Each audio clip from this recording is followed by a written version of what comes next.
Okay जी, hello everyone. Class number 4 है। Topic मेरा अभी EC2 इंस्टांस मैं आपको पढ़ा रहा था। मैंने आपको पढ़ाया था कि विंडोज़ का इंस्टांस कैसे क्रिएट होता है, लाइनेक्स का इंस्टांस कैसे क्रिएट होता है, इनके ऊपर पासवर्ड कैसे सेट होता है और इनके ऊपर वेब सर्वर कैसे आपका क्रिएट होगा। इतना मैंने आपको पढ़ा दिया था।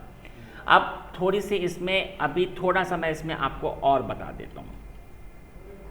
इतना तो मैंने आपको बता दिया था। पहली चीज़ है, मैंने आपको पहले भी बताया था कि ओनली AWS क्लाउड एक ऐसा क्लाउड है जो कि आपको मैक ऑपरेटिंग सिस्टम भी ऑफर करता है। कोई और क्लाउड में ये आपका ओवस नहीं होता है। तो मैं लिख देता हूँ, only AWS cloud offer Mac operating system, सिर्फ इसी पर काम होता है बस। ठीक है। सवाल आता है जो मुझे आपने पूछा कि सर अगर हमारी इंस्टांस स्टॉप होगी, हमने आपको अभी हमेशा सिखा रखा है कि ये आपको टर्मिनेट होनी चाहिए। अब स्टॉप होने पर क्या कोई चार्जेस आएगा क्या? तो देख लीजिए एक बारी। सबको पता है कि जब आपका इंस्टांस क्रिएट होता है तो इंस्टांस में आपका CPU पे काम होता है, रैम पे काम होता है, हार्ड डिस्क मतलब स्टोरेज पे काम होता है और आपके NIC कार्ड पर काम होता है। 3 पे होता है काम। ठीक है। जब आपने इसको स्टॉप किया तो स्टॉप करने पर CPU आपका फ्री हो जाएगा, रैम आपकी फ्री हो जाएगी और जी आपका NIC कार्ड भी फ्री हो जाएगा। लेकिन सवाल आता है कि जो आपका स्टोरेज है, इसके अंदर जो आपका डेटा है, उसका चार्जेस अभी भी आएगा। ठीक है। इसलिए हम तो इस केस में सिर्फ आपका स्टोरेज का ही चार्ज आएगा। उसके अलावा अगर आपने इसको टर्मिनेट किया तो ये सब कुछ हट जाएगा, तो इसीलिए कोई चार्जेस आपका आता नहीं है।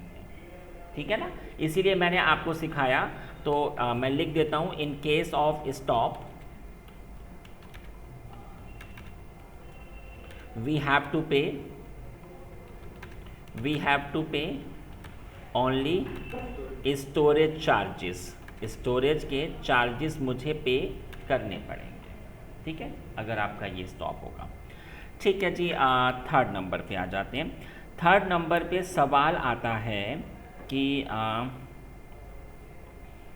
ये इंटरव्यू में बहुत ज़्यादा पूछते हैं कि आप कितने इंस्टांस क्रिएट कर सकते हो। तो यहाँ पर we can make maximum 20 instances in a region. ये बात अंडरस्टैंड करना। मतलब अगर आपने मुंबई में 20 इंस्टांस क्रिएट किए हैं तो अगर मैं चाहूँ तो आपके बस ओनली इसमें 20 ही हो पाएंगे, उससे अधिक नहीं बना सकते हो। लेकिन अगर मैं ओहायो में आ जाता हूँ तो ओहायो में मैं फिर से 20 इंस्टांस क्रिएट कर सकता हूँ। अगर मैं नॉर्थ वर्जीनिया में आ जाता हूँ तो मैं फिर से उसमें ये क्रिएट कर सकता हूँ। तो आप एक बात ध्यान रखना, 20 इंस्टांस पर रीज़न है, ये मैंने आपको साफ बता रखा है। ठीक है। अगर कभी हमारे पास ऐसा प्रोजेक्ट आया कि हमें एक में ही 50-100 इंस्टांस चाहिए, तो फिर उस केस में we have to talk with the customer care, तब ये आपका इंक्रीज हो जाएगा। इंक्रीज हो जाता है but we have to talk with the customer care, तो हो जाएगा। बात अंडरस्टैंड हुई इतनी ज़्यादा? ठीक है। तो ये मैंने आपको ये चीज़ बता दिया। ठीक है।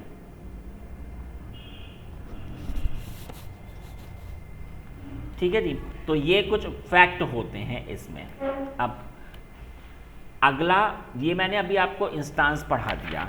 अब मैं आपको जो आगे पढ़ा रहा हूँ वो होता है, अच्छा एक सवाल और आता है, एक सवाल और पेंडिंग है कि कितने टाइम तक ये फ्री होता है। मैंने आपको पढ़ाया था कि AWS अकाउंट अगर आपका फ्री है तो भाई हर एक चीज़ का अपना एक टाइम होगा कि इतने टाइम तक ये आपका फ्री है, इसके ऊपर फिर आपके चार्जेस शुरू हो जाएंगे।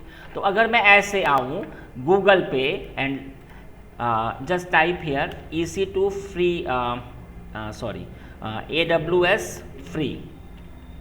Free tier services. फ्री में क्या क्या अवेलेबल है, तो आप ऐसे आ जाओ, तो मैंने ऐसे क्लिक किया कि भैया मुझे फ्री में दिखाओ कि इंस्टांस मेरे लिए कितने तक फ्री है। तो देखिए इसने साफ बताया कि आपको जो इंस्टांस की सर्विस है वो 1 साल के लिए फ्री है, लेकिन शर्त है, हमारी शर्त क्या है, 750 आवर्स पर मंथ।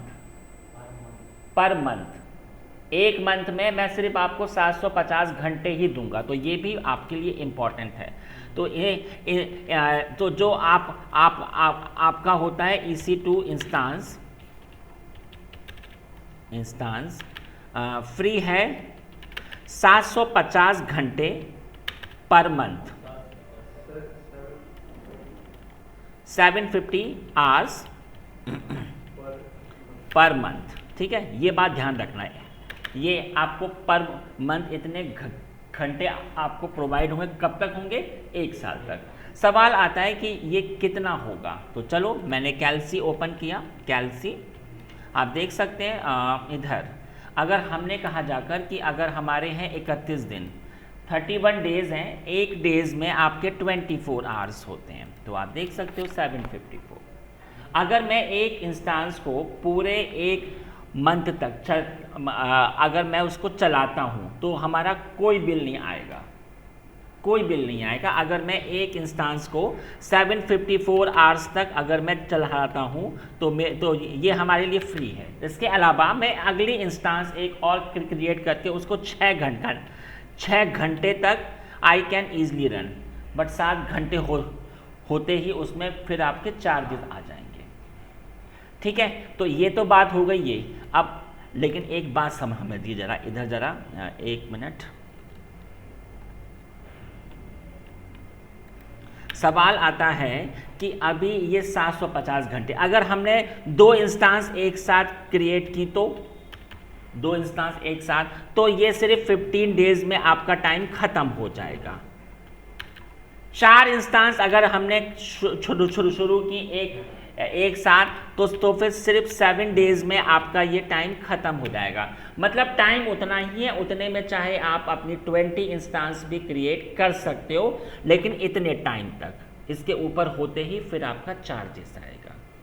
होगी बात अच्छे से अंडरस्टैंड? ठीक है जी, ये मैंने आपको इंस्टांस पढ़ा दिया। अब मैं जो आपको पढ़ाने जा रहा हूँ, जो आपका न्यू टॉपिक है, ये टॉपिक अभी हमारा एंड हो चुका है अभी आपके सर्वर पार्ट का। अब जो आपका टॉपिक मैं अब जो आपका होगा वो होगा स्टोरेज। स्टोरेज कितने टाइप्स का होता है ये मैं अब आपको पढ़ाऊँगा। ठीक है, सवाल आता है कि स्टोरेज होता क्या है। स्टोरेज का मतलब होता है किसी भी डेटा को अपने अंदर सेव करना। ठीक है, तो अब सबसे पहले तो स्टोरेज AWS में कितने टाइप्स के होते हैं, तो मैं लिख देता हूं इधर, types of storage in AWS। तो ये 4 टाइप के होते हैं। पहला होता है EBS। EBS का फुल फॉर्म होता है हमारा elastic block store. Elastic block store, ठीक, इलास्टिक ब्लॉक स्टोर। ठीक है, अगला होता है EFS। तो EFS का फुल फॉर्म होता है, EFS का फुल फॉर्म होता है आपका elastic file system. Elastic file system, ये इसका फुल फॉर्म होता है। थर्ड नंबर होता है ईफैम्ब्रल। ईफैम्ब्रल और इंस्टांस स्टोर। ठीक है, और जो आखिरी होता है वो होता है S3। S3 का फुल फॉर्म होता है simple storage service. Simple storage service, सही है। 4 टाइप के होते हैं, इन्हीं चारों को हमें बहुत अच्छे से पढ़ना है, बहुत इंपॉर्टेंट है। चलिए आ जाते हैं जी इधर। तो पहले आप एक बात समझिए, ये जो 4 टाइप के स्टोरेज हैं इनके भी 2 कैटेगरीज हैं। तो मैं लिख देता हूँ storage divide in 2 category. Divide in 2 category. कौन कौन सी? पहली होती है block label storage.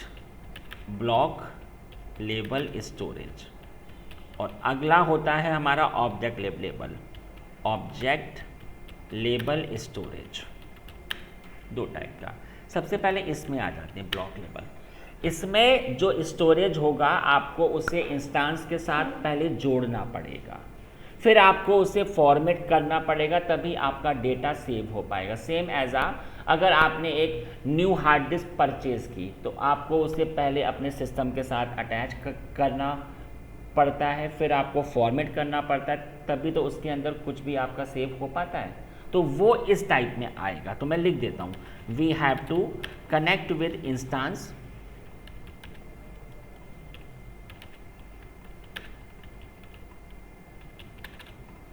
then format it and for ये आपका format it, then format it and save the data। इसमें ऐसे काम होता है। अगर मैं आपको इसका एग्जांपल दूं तो इसका एग्जांपल होगा EBS, EFS और eFambral,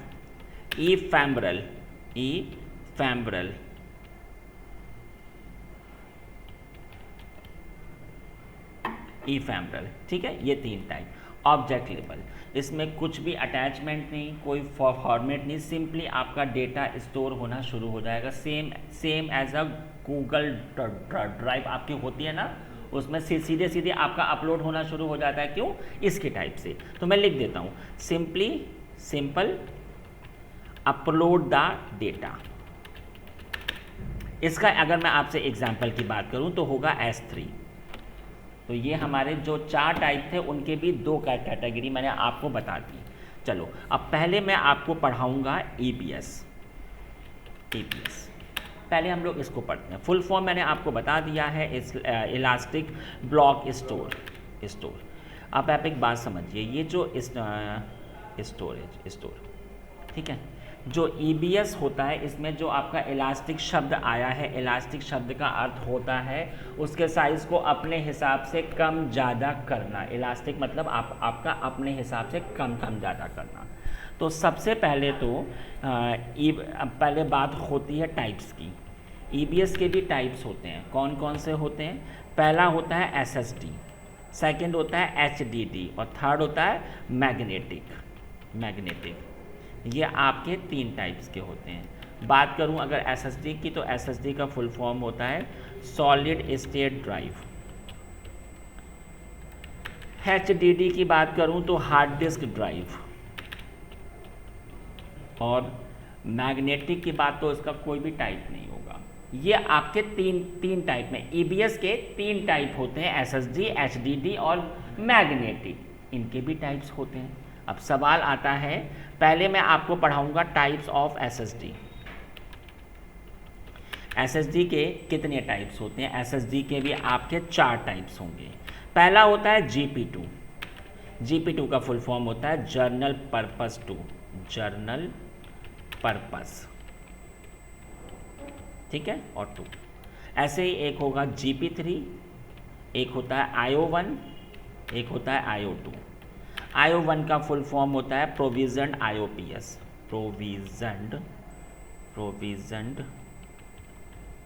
IOPS, इनपुट आउटपुट पर सेकेंड, ठीक है, IOPS। इधर आ जाते हैं और यहाँ पर ये इसके टाइप्स हो गए। अब मैं आपको पढ़ा रहा हूँ types of HDD। Types of HDD। Types of HDD के भी दो टाइप्स होंगे। कौन सा होगा? एक होगा SC1, एक होगा ST1। SC1 को अगर मैं बात करूं तो SC1 का फुल फॉर्म होता है throughput optimize hard disk drive. Throughput, इसको हमने क्या कहा? Throughput optimize hard disk drive, HDD।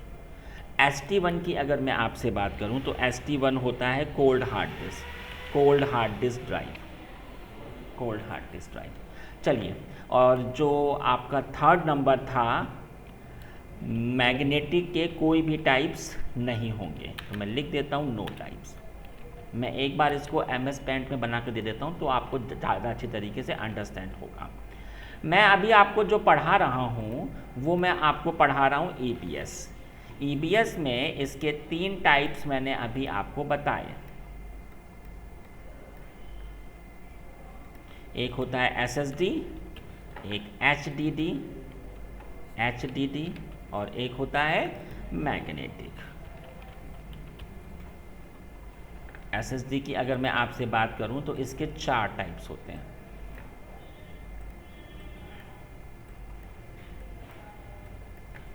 HDD की अगर मैं बात करूं तो सिर्फ 2 टाइप होंगे।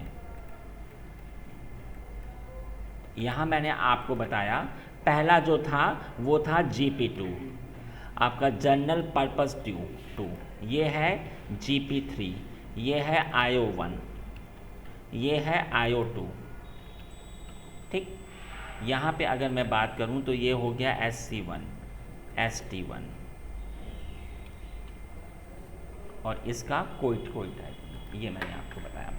अब इनमें अंतर क्या होता है, ये सब इंटरव्यू में पूछते हैं कि बताइए इनका अंतर क्या है। चलिए तो अंतर पे आ जाते हैं। सबसे पहले तो आप बात समझिए टाइप्स ऑफ SSD। मैंने आपको जो बताया था टाइप ऑफ SSD में पहला मैंने आपको बताया GP2, फिर मैंने आपको बताया GP3, फिर मैंने आपको बताया IO1, फिर मैंने आपको बताया IO2। इनमें अंतर क्या होता है? तो सबसे पहले तो अंतर होता है ये किस साइज के पार्टीशन को सपोर्ट करते हैं। तो पहला होता है जी वॉल्यूम साइज। वॉल्यूम साइज की अगर मैं आपसे बात करूं तो ये कम से कम होते हैं 1 से और 16 TB तक, 1 GB से 16 TB तक ये सपोर्ट करते हैं। अगर आपका पार्टीशन 16 TB से बड़ा है तो फिर इनसे काम नहीं होगा, पहला अंतर। सेकंड अंतर होता है मैक्सिमम IOPS। ये इंपॉर्टेंट चीज़ है, इनपुट आउटपुट पर सेकंड। मुझे आप एक बात बताओ, हमारे पास एक हार्ड डिस्क, तीन टाइप की हार्ड डिस्क हैं। इन सबका साइज 1 TB है। Example 1 TB। ये हमारी SSD हार्ड डिस्क है, ये HDD हार्ड डिस्क है, मतलब ये हमारी SATA हार्ड डिस्क है, और ये हमारी पाटा, मतलब है ना, पाटा हार्ड डिस्क है। तो मुझे आप एक बात बताओ, 1 TB की अगर मैं आपसे बात करूं तो इसका प्राइस होता है 3000 रुपये, इसका प्राइस होता है 1800 रुपये, और इसका प्राइस होता है 700-800 रुपये। तो मुझे आप एक बात बताओ कि भैया जब इनका साइज सेम है तो फिर अंतर किस चीज़ का हुआ? इनकी स्पीड का होता है ना। उसी स्पीड को हमने क्या कहा? IOPS का मतलब होता है इनपुट आउटपुट पर सेकंड। एक सेकंड में कितना डेटा इनपुट हो रहा है, कितना डेटा आउटपुट हो रहा है, वही होता है IOPS। तो ये जो स्पीड है ना, उसी को हमने कहा IOPS। ये कितना IOPS तक सपोर्ट कर सकता है? 16000। ये 16000 IOPS तक एक सेकंड में इनपुट और ये आउटपुट सेंड होगा। तो ये इसकी स्पीड पर होता है। और अगला शब्द आता है थ्रूपुट। थ्रूपुट का क्या मतलब होता है? एक बार इनपुट हो रहा है, एक बार आउटपुट हो रहा है। एक बार इनपुट होने में वो कितना डेटा कैरी कर रहा है, वो होता है थ्रूपुट। थ्रूपुट का मतलब होता है एक जो आपका इनपुट हो रहा है या एक जो आपका आउटपुट हो रहा है, उसमें कितना डेटा उसने कैरी किया एक बार में। जितना ज़्यादा डेटा कैरी होगा उतना अधिक उसकी स्पीड होगी। ठीक है, तो इसमें जो आपका थ्रूपुट होता है वो अगर मैं आपसे बात करूं तो वो होता है 250 MBPS, मेगाबाइट पर सेकेंड, इतना। ठीक है, ये 3 अंतर होते हैं, इस आधार पर इनकी प्राइसिंग होती है। सवाल आता है इधर, इसको मैंने ऐसे कॉपी कर लेता हूँ। इसका ये साइज बिल्कुल सेम रहेगा और ये भी सेम रहेगा, सिर्फ ये आपका इंक्रीज हो जाएगा 1000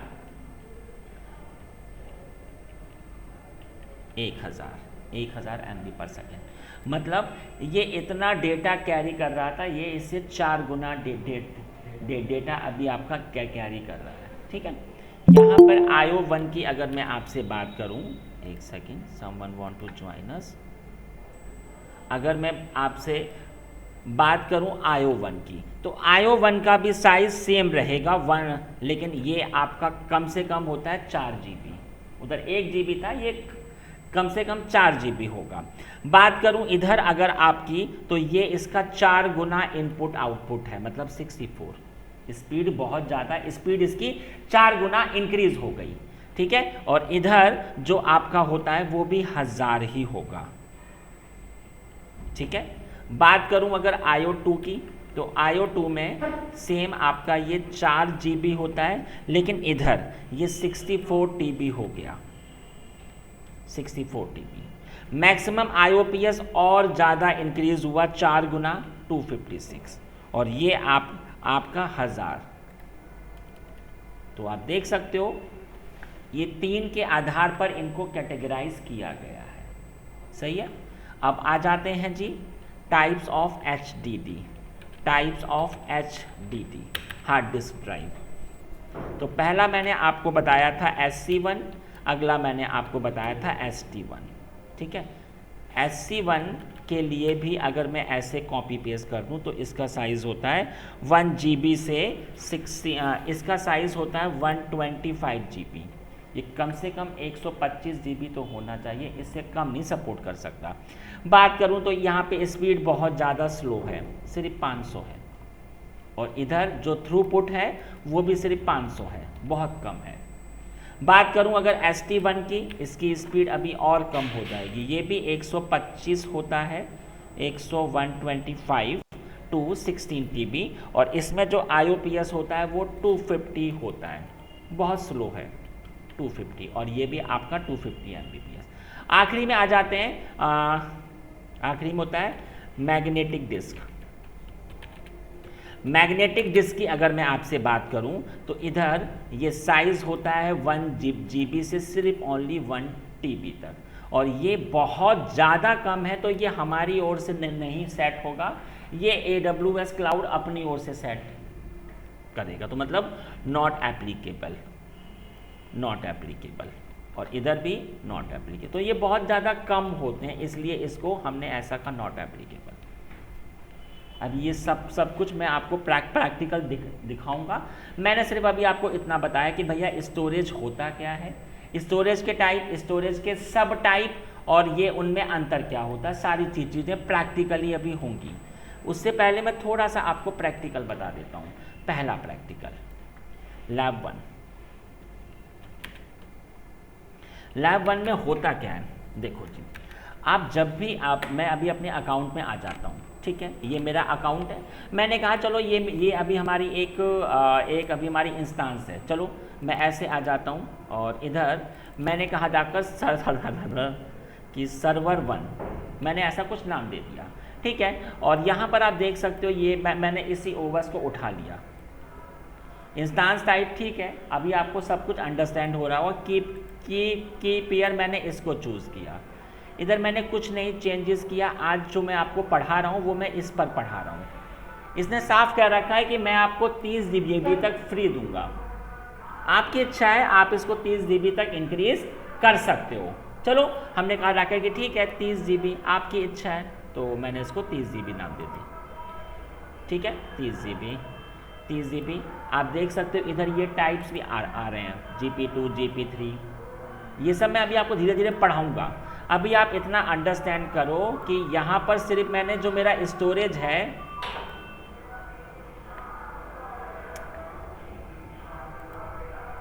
देख सकते हैं आप, इसका स्टोरेज मैंने 30 GB बना दिया है, आप देख सकते हो 30 GB, ठीक है।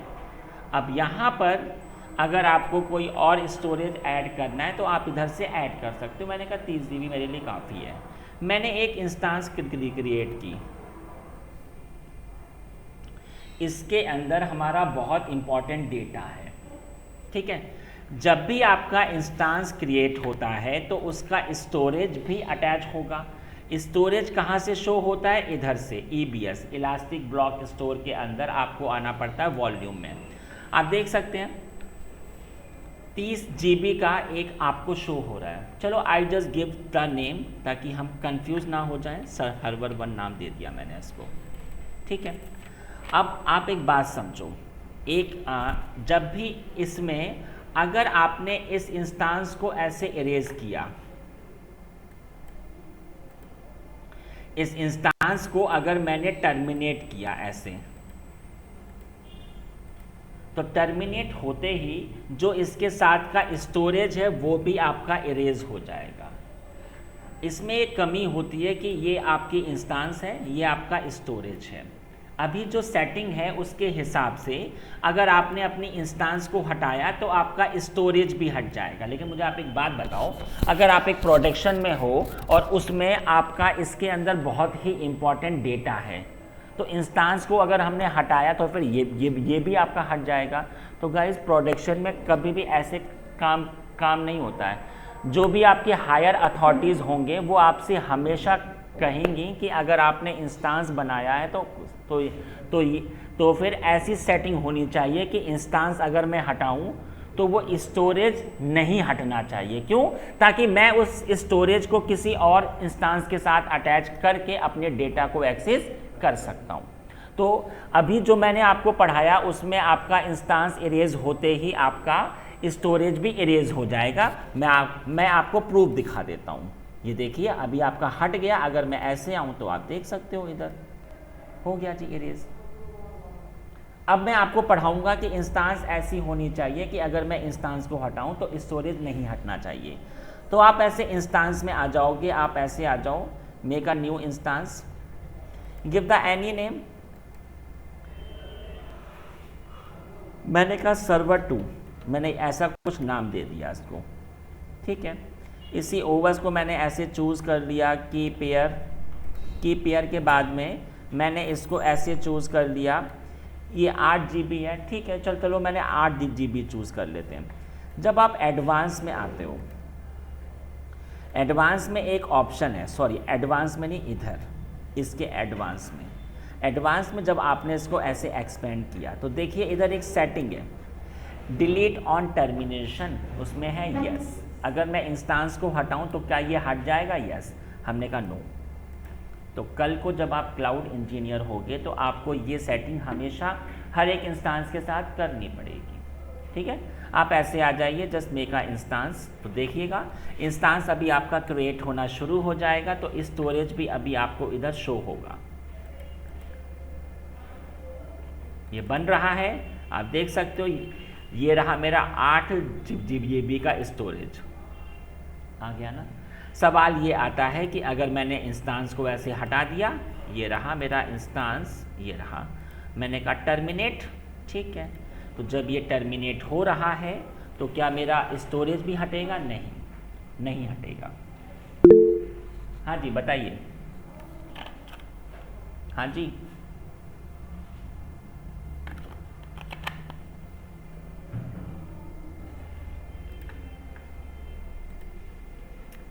सर, अगर यूबंटू का इंस्टेंस क्रिएट करते हैं और उसको पुट्टी से SSH करते हैं तो वो पुट्टी नहीं होता, जबकि अमेज़ॉन लाइनक्स के साथ SSH हो जाता है। ऐसा क्यों है? हो जाता होगा, कुछ अलग होता है क्या कामरान जी?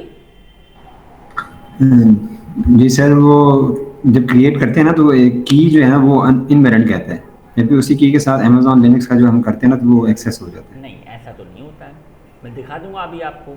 ऐसा नहीं होता, आराम से हो जाता है। यूबंटू को अभी चलिए ठीक है, देख नेक्स्ट सकते हो, इंस्टेंस जो है ना आपको बंटू का बना के देखिए। ठीक है। अभी आते हैं इस पर। देखिए जी गाइस, ये टर्मिनेट हो चुकी है, लेकिन according of the picture volume अभी भी आपका होगा। अब मैं इसको किसी और के साथ अटैच करके अपने डेटा को एक्सेस करता हूँ। सवाल ये आता है कि अगर हमें इसे हटाना हुआ तो आप इसको ऐसे सेलेक्ट करो और एक्शन में जाओ और यहाँ पर जाकर आप देख सकते हो, एक मिनट, एक बार ऐसे आ जाओ और दोबारा से गए, आप खुद देख सकते हो सामने आपके ऑप्शन आ रहा है, आप इसे हटा सकते हो। हाँ जी, अब बताइए। अभी हमने टर्मिनेट कर दिया सर्वर, अब पेमेंट किसकी देंगे हम? स्टोरेज की? स्टोरेज की, हाँ। स्टोरेज का हमेशा आपका पेमेंट आपका आएगा, ठीक है ना, क्योंकि उतना पार्टीशन अभी आपके लिए कवर है। अब मैंने आपको ये फर्स्ट प्रैक्टिकल पढ़ाया कि अगर मेरा इंस्टेंस इरेज हो तो इंस्टेंस अगर मेरा डिलीट हो जाए, इंस्टेंस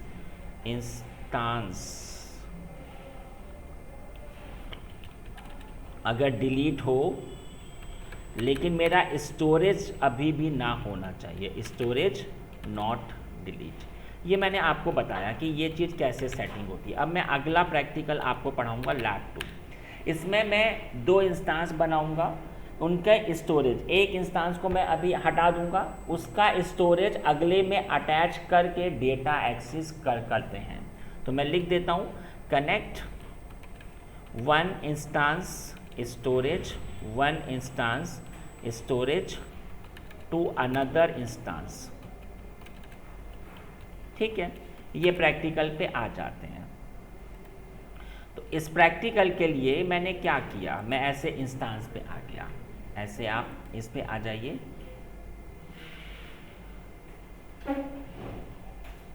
यहाँ पर मैंने कहा कि एक सर्वर 1 है, आप चाहें तो एक साथ अगर आपको 2 बनाने हो तो आप फिर ऐसे आ जाओ, 2 लिख दो। हमने आपको बताया था कि 20 तक आपके एक साथ क्रिएट हो जाएंगे, 21 नहीं हो सकते।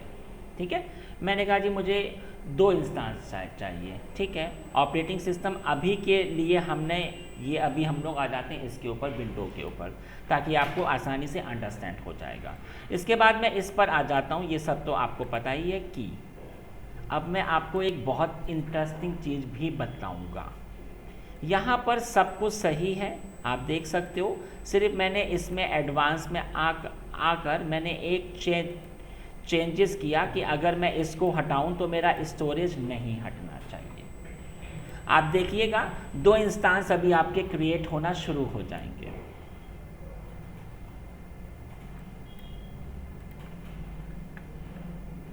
तो इनको I just give the name, मैंने कहा जाकर ये अच्छा, इसको मैंने क्या नाम दे दिया, सर्वर 1, और इसको मैंने क्या नाम दे दिया, सर्वर 2। इसकी आईडी क्या है, 2D। तो मैं एक काम करता हूँ, इधर भी आपको ये 2 पार्टीशन शो होना शुरू हो जाएंगे। ये तो वॉल्यूम है, ये किस इंस्टांस के साथ अटैच है, 2D। तो ये मेरा है सर्वर 1, है ना, ऐसे मैं इसको लिख देता हूँ, सर्वर 1।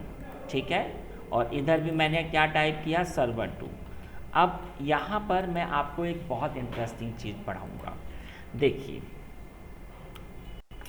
हमारे पास 2 इंस्टांस हैं, एक है सर्वर 1, एक है सर्वर 2।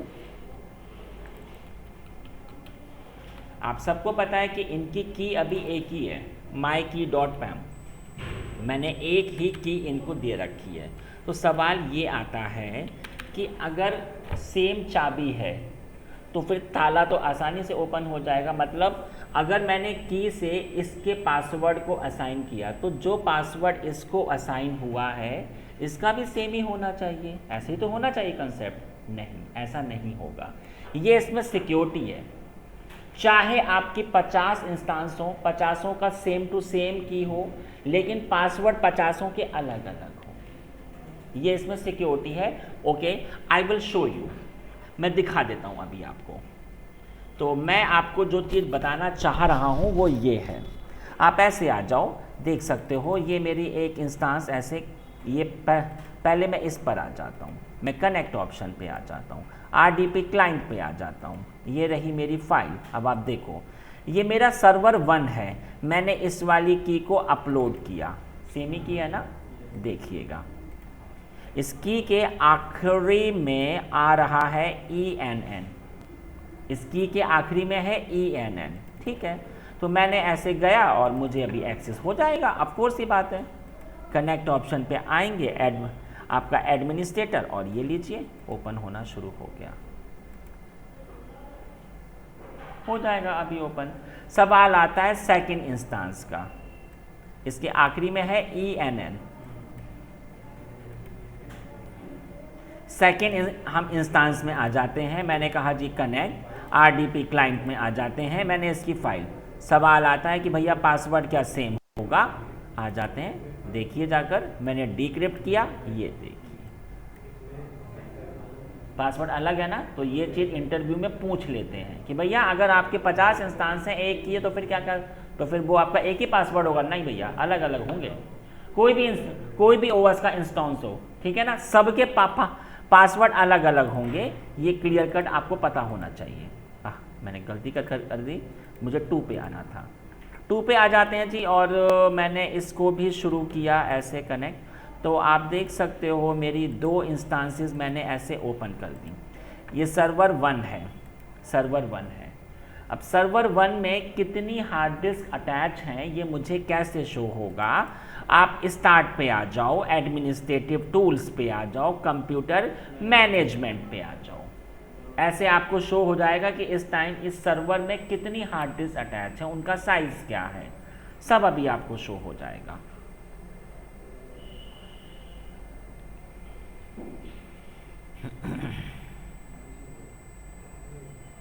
आपको आना पड़ेगा डिस्क मैनेजमेंट में, तो आप देख सकते हो अभी आपकी एक ही हार्ड डिस्क है। ठीक है, हमने क्या किया, ये हमारा ठीक है, इतनी बात तो हमें अंडरस्टैंड हो गई। चलो मैं अब सर्वर 2 में आ रहा हूँ, ये मेरा सर्वर 2 है। ज़रा ये एक बार प्रॉपर ओपन हो जाए।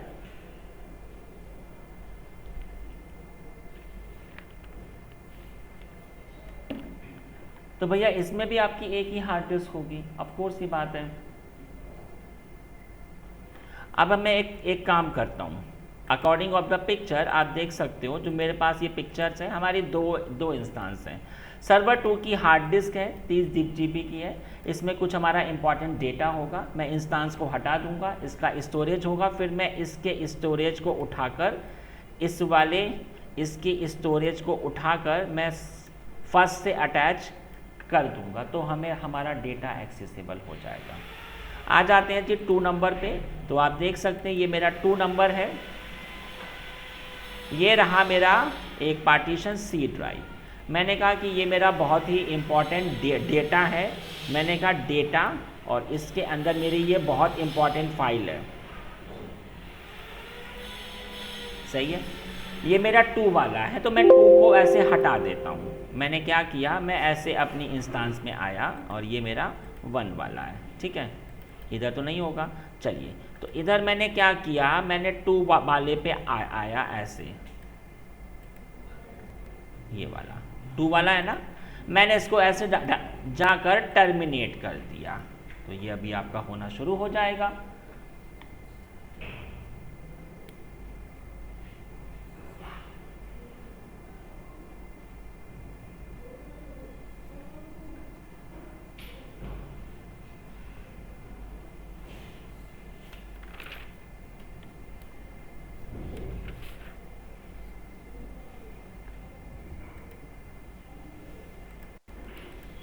शटिंग डाउन हो रहा है, प्लीज़ वेट।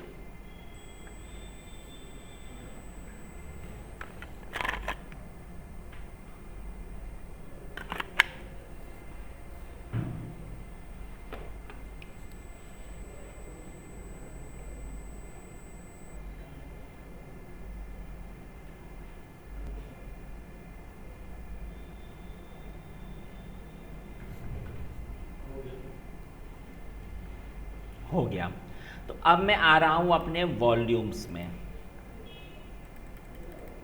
आप एक चीज़ देख सकते हो, इधर आ रहा है अवेलेबल, मतलब ये अभी आपका फ्री है, किसी भी इंस्टांस के साथ अटैच नहीं है, और इसमें तो अटैच है।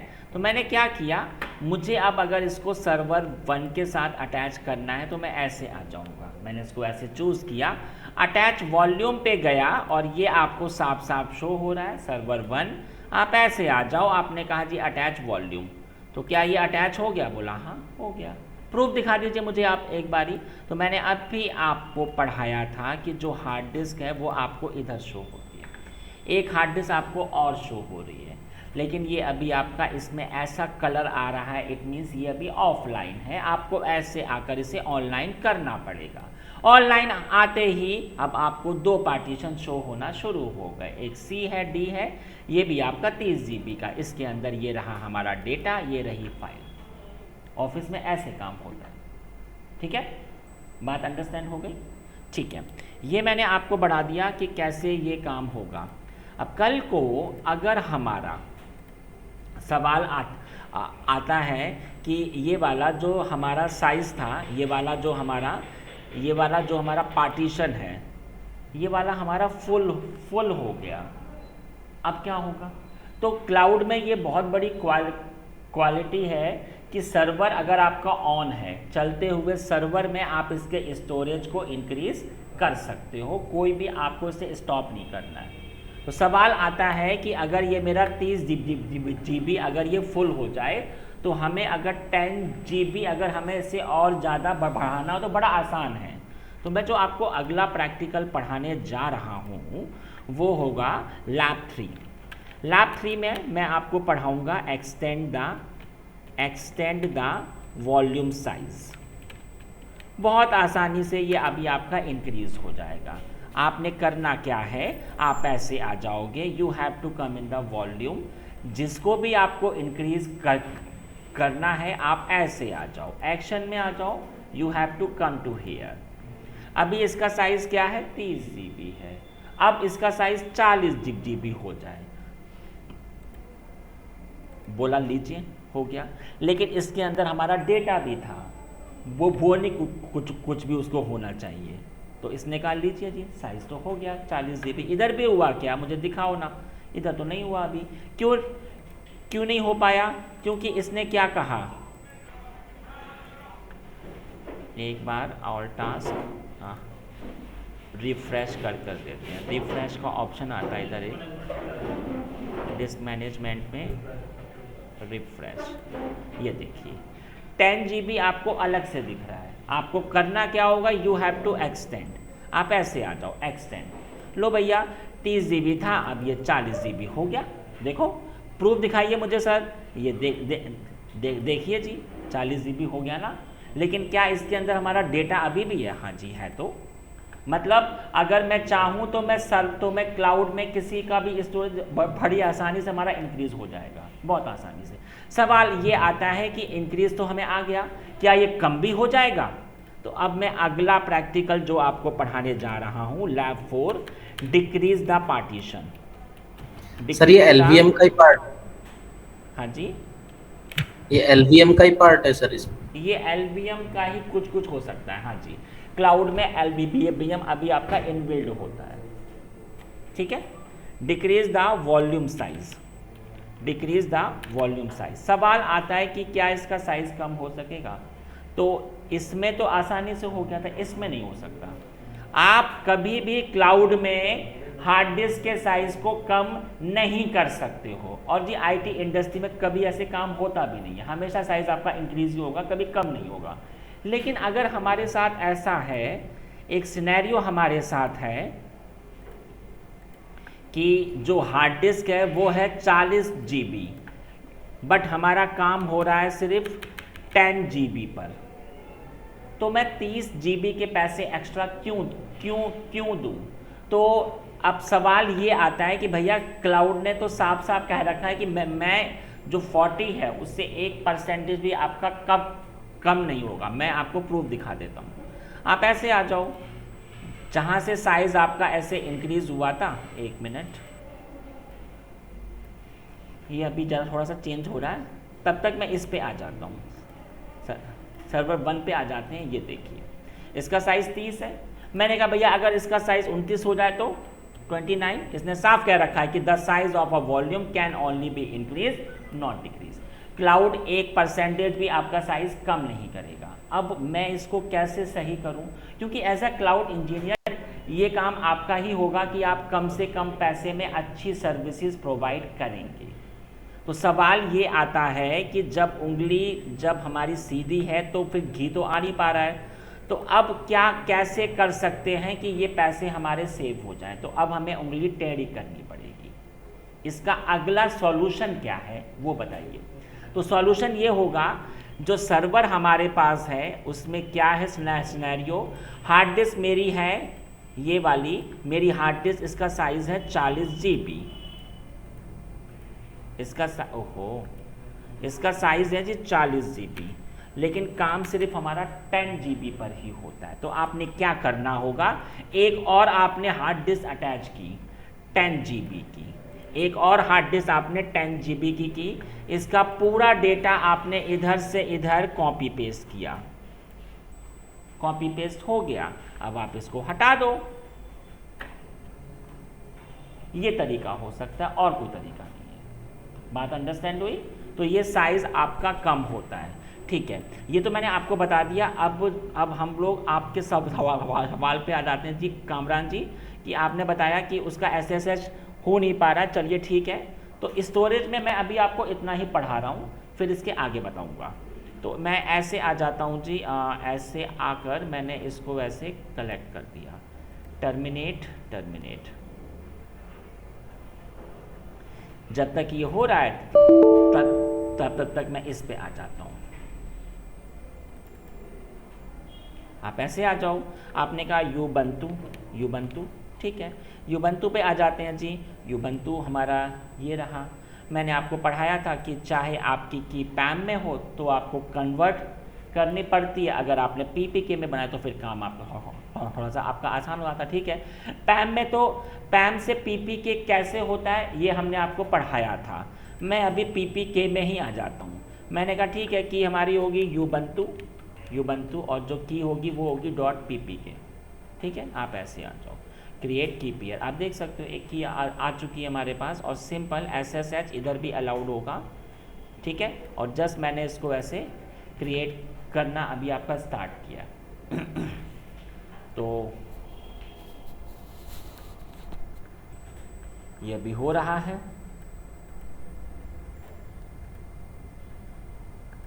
ये टर्मिनेटेड हो चुका है, लेकिन ये अभी आपके ऐसे हटेंगे नहीं, तो मुझे इनको ऐसे फिजिकली जाकर हटाना पड़ेगा। 1 मिनट, पहले तो ज़रा हम इसको ऐसे कर लेते हैं चूज़। मैंने सभी हार्ड डिस्क को, इसको नहीं हटा सकते हम लोग, इसको हटा देते हैं। डिलीट वॉल्यूम टाइप किया, डिलीट और डिलीट किया, और मैंने इसको ऐसे नहीं, अभी नहीं है, एक अलग वे आता है, स्नैपशॉट बताऊंगा तब हो जाता है, ऐसे नहीं कर सकते हो आप। ओके, अब सवाल आता है कि जो हमारी इंस्टांस है यूबंतु के ऊपर, इसका आपको पता ही है कि ऐसे तो आराम, ये देखो ऐसे आपको ऐसे क्लिक करना पड़ेगा, ये शो होने लग गया। आप कनेक्ट ऑप्शन पे आ जाओ, तो ऐसे तो मुझे अभी एक्सेस हो जाएगा, आ गया। लेकिन इसमें आप एक देख सकते हो कि इसका जो नाम है वो शायद यूबंतु ही है। यूज़र नेम क्या होगा, रूट है शायद, टू रन नहीं, मैं लिख लेता हूँ हु एम आई। इसमें थोड़ा सा अलग है, यूबंतु में Ubuntu ही होता है इसका। यूबंतु से ही स्टार्ट हो सकते हैं, औरों में हमारा EC2-यूज़र था। सवाल आता है जी पुट्टी से, तो पुट्टी में हम ऐसे आ जाते हैं, इसके पब्लिक IP को मैंने उठा लिया और इधर मैंने इसको पेस्ट किया, और इधर चाहे तो आप ऐसे भी कर सकते हो, या फिर आप ऐसे भी लिख सकते हो #public IP, ऐसे भी कर सकते हो आप। ठीक है, फिर इसके बाद की वो तो हालांकि हमारी PPK तो है ही ऑलरेडी, वो तो हमारी PPK है, तो मैं ऐसे आ जाता हूँ यूबंतु PPK। देखो जी, एक्सेप्ट हो गया, शुरू हो गया जी।